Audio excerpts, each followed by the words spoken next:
You can gain a lot of information by just looking at a soil pit. Here's an overview of information covered at our soil workshops in a day. The workshops are all about what landholders can do in the paddock themselves. We always ask landholders what they see when they first look at a soil pit, and their response is colours and layers, which are called horizons. Other things you can see are earthworm holes, ant holes, compaction layers, manganese nodules, and root depth.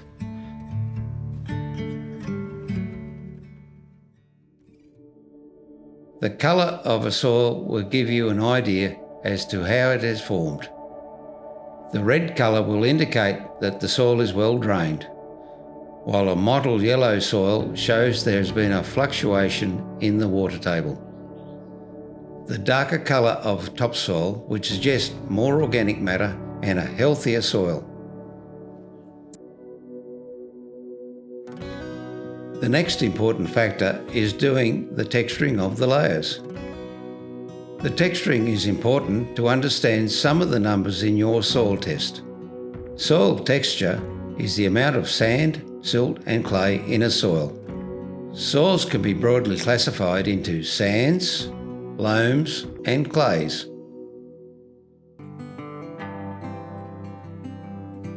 The main classification of soil pH is whether a soil is acid, neutral or alkaline. A simple field test is using a soil indicator kit to determine if your soils are acid or alkaline.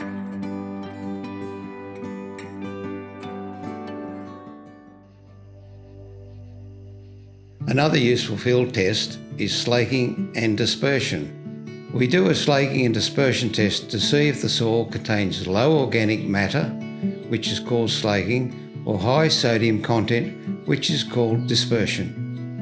We do this by placing a small soil clod in distilled or good quality rainwater.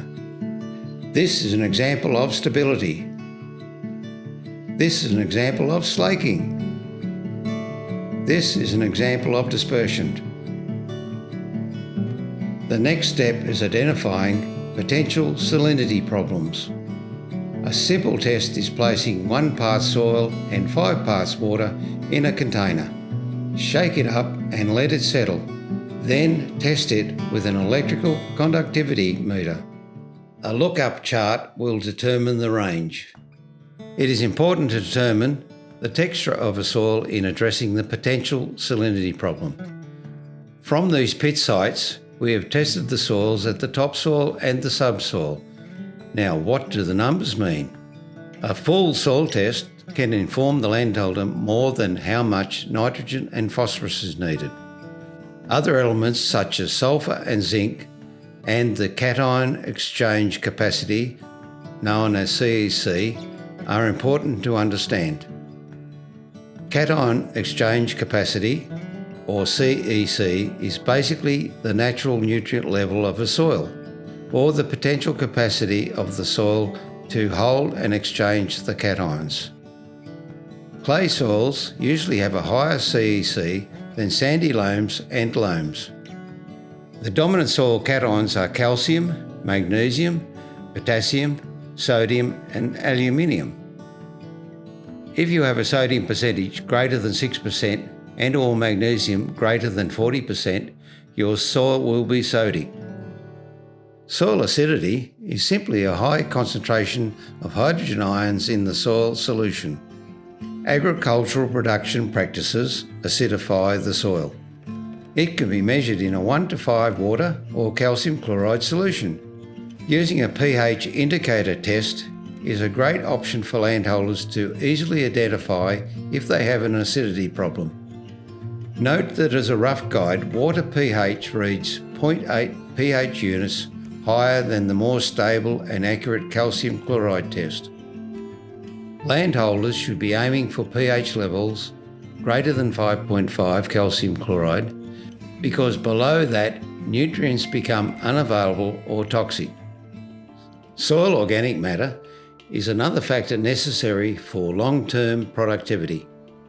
Organic matter is produced from the decomposition of plants and other forms of organic material by soil biology.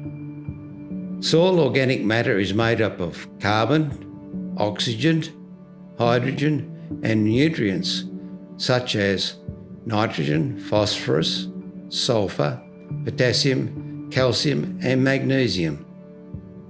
Soil organic matter is equal to soil organic carbon multiplied by 1.72. The 0.72 is all the other nutrients and bits and pieces important to organic matter. It's important to understand the ideal range of common nutrients so that landholders can make informed, independent decisions about rates of nutrient application.